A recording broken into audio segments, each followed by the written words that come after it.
Hello बच्चों, आज की इस ऑनलाइन क्लास में हम क्लास 9 एनसीईआरटी गणित की प्रश्नावली 1.2 का क्वेश्चन नंबर 3 सोल्व करेंगे। क्वेश्चन नंबर 3 है, दिखाइए कि संख्या रेखा पर वर्गमूल 5 को किस प्रकार निरूपित किया जा सकता है। वर्गमूल 5 अगर आप ध्यान दें तो एक अपरिमेय संख्या है। इससे पहले यानी प्रीवियस क्लासों में आपने परिमेय संख्याओं को संख्या रेखा पर किस प्रकार निरूपित किया जा सकता है उसका अध्ययन किया था, लेकिन आज हम अध्ययन करेंगे कि अपरिमेय संख्या को संख्या रेखा पर किस प्रकार से निरूपित कर सकते हैं। इसके लिए हम एक संख्या रेखा खींचते हैं।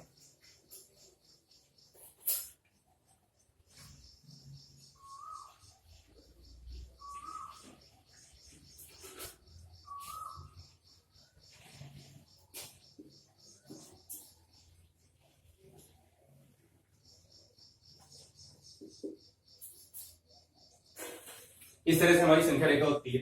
0 इसका ओरिजिन पॉइंट कहलाता है।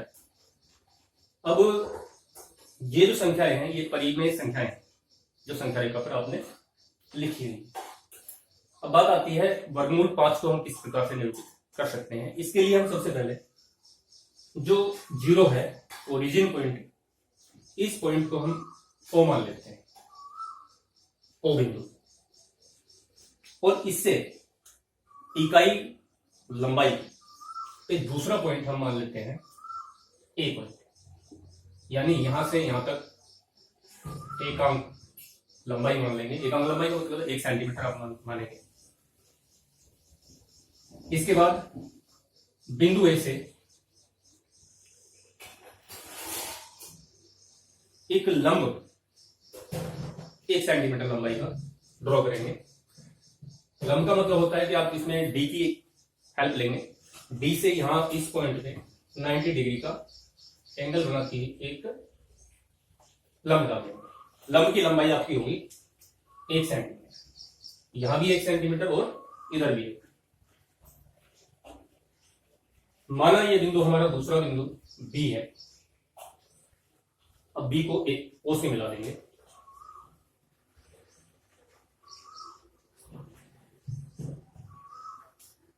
यहां डी से हमने 90 डिग्री का एंगल बनाया था लंब डालने के लिए, यानी ये वाला एंगल हमारा हो गया 90 डिग्री। ये कोण हमारा कितना हो गया 90 डिग्री।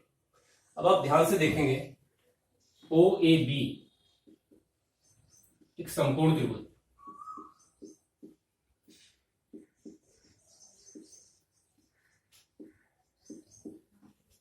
क्यों है समकोण त्रिभुज? समकोण त्रिभुज की विशेषता यह है कि उसका एक कोण 90 डिग्री का होता है। यानी अगर किसी त्रिभुज का एक कोण 90 डिग्री का होता है तो वो त्रिभुज समकोण त्रिभुज कहलाता है। अब क्योंकि हमें दो साइड इस त्रिभुज की मिल गई है, ओ एक, ए बी एक, अब हमें आवश्यकता है ओ बी निकालने की। समकोण त्रिभुज में 90 डिग्री के सामने की जो साइड होती है उसे हम कहते हैं कर्ण। और इस समकोण त्रिभुज में एक प्रमेय है पाइथागोरस प्रमेय। किसी भी साइड को निकालने के लिए पाइथागोरस प्रमेय का इस्तेमाल किया जाता है। पाइथागोरस प्रमेय क्या होती है कि जो कर्ण का स्क्वायर है यानी ओबी का स्क्वायर जो है वो अन्य दो भुजाओं के अलग अलग स्क्वायर के योग के बराबर होता है। यानी कर्ण का square is equal to O A का स्क्वायर ओ ए बी का स्क्वायर,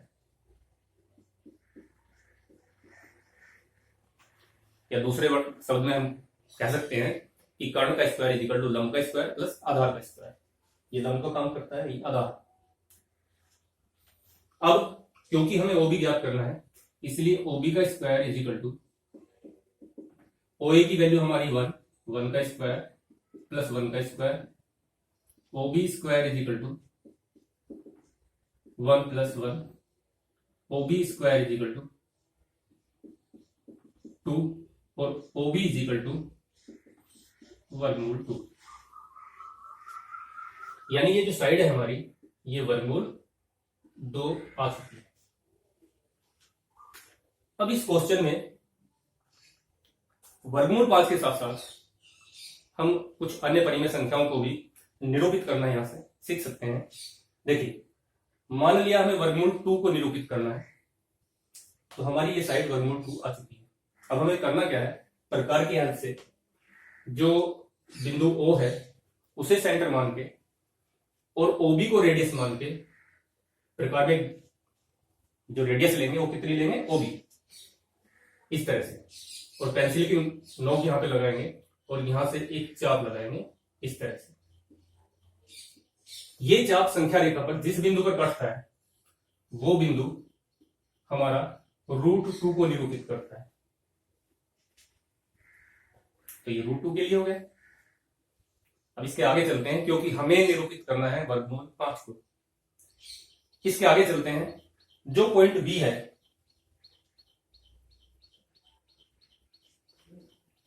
अब इस पॉइंट B से फिर से हम एक लंब डालते हैं 1 सेंटीमीटर लंब। और लंब के लिए वही है कि आप D का यूज करेंगे और D क्या कितने डिग्री का कोण बनाएंगे, 90 डिग्री। तो यहां से आप 90 डिग्री का कोण बनाती हुई एक लंब डालेंगे और जिसकी लंबाई होगी 1 सेंटीमीटर। माना ये बिंदु हमारा C है। अब C को फिर से O से मिलाया,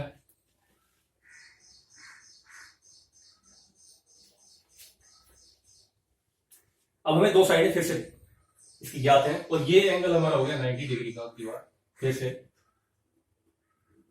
यानी फिर से हमारा एक समकोण त्रिभुज बन चुका है। यहां पे OBC एक समकोण त्रिभुज है।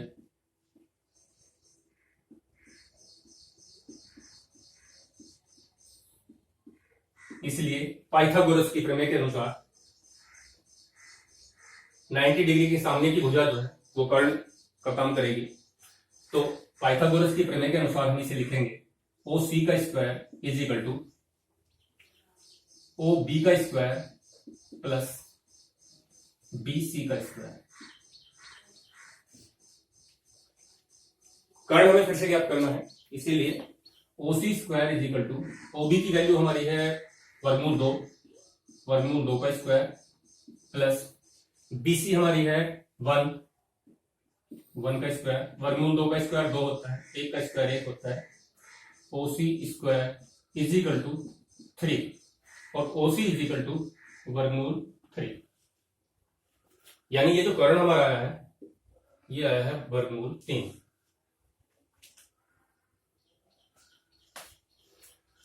अब यदि हमें वर्गमूल 3 को भी संख्या रेखा पे निरूपित करना है तो वही प्रक्रिया हम दोबारा से करेंगे। प्रकार लेंगे, सेंटर O लेंगे, पेंसिल की नोक C पे लगाएंगे, अर्थात OC को रेडियस के रूप में लेंगे, त्रिज्या के रूप में, और यहां से एक चाप लगाएंगे इस तरह से। और वो संख्या रेखा पर जिस बिंदु पर भी काटता है वो हमारा बिंदु होगा, बिंदु वर्गमूल 3 को निरूपित करेगा। लेकिन हमें अभी पहुंचना है वर्गमूल 5 पे, तो इसके बाद फिर से नेक्स्ट स्टेप, बिंदु C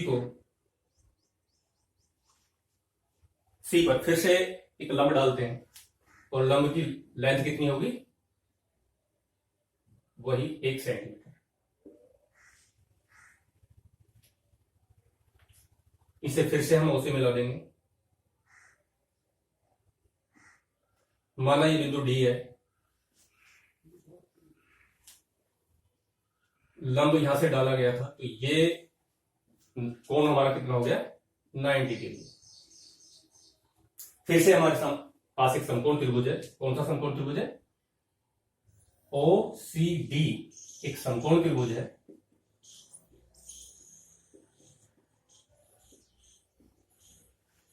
और इसकी जो OD है भुजा, वो क्या है, कर्ण है।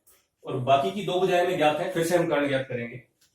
तो पाइथागोरस की प्रमेय के अनुसार फिर से कर्ण का स्क्वायर शेष दो भुजाओं के अलग अलग स्क्वायर के योग के बराबर होता है। उसी सूत्र का हम इस्तेमाल करेंगे इसमें। तो OD square is equal to OC square plus CD square. OD square is equal to OC की वैल्यू है वर्गमूल 3 का स्क्वायर प्लस सीडी की वैल्यू है 1 का square. OD square is equal to 3 plus 1। OD square is equal to 4 और OD is equal to वर्गमूल 4 और वर्गमूल 4 अर्थात 2। ये कर्ण हमारा आ गया है, यानी साइड ओडी हमारी कितनी आ गई है, वर्गमूल 4। आप इससे ये भी चेक कर सकते हैं कि जो हमारी 2 है और हमारे इस नियम के अनुसार जब हम 4 से क्या करेंगे, प्रकार की सहायता से फिर से हम क्या करेंगे, ओ को सेंटर और ओडी को रेडियस लेके फिर से एक चाप लगाएंगे और ये आके जो है ये 2 पर आकर मिलेगा, यानी ये वर्गमूल 4 को निरूपित करेगा। तो आप चेक भी कर सकते हैं इसे कि वो 2 पे मिलता है या नहीं। तो इस तरह से इसकी जांच भी हो जाती है। अब नेक्स्ट स्टेप, फिर से हम डी बिंदु से एक और लंब डालेंगे। कितनी लंबाई का, 1 सेंटीमीटर लंबाई।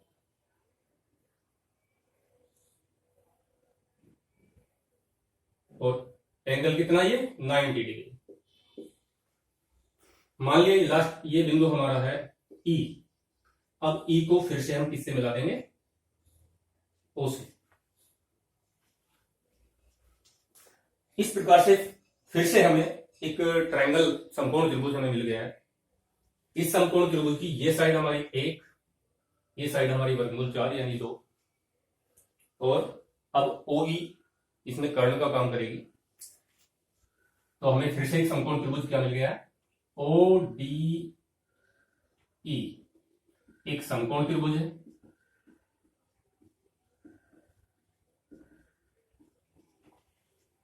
इसमें फिर से हम पाइथागोरस प्रमेय का इस्तेमाल करेंगे और पाइथागोरस प्रमेय के अनुसार अगर हम देखेंगे तो ओ ई का square is equal to O D का स्क्वायर प्लस डी ई का स्क्वायर। ओ ई का square is equal to O D वर्गमूल 4 का स्क्वायर प्लस डीई 1 का स्क्वायर।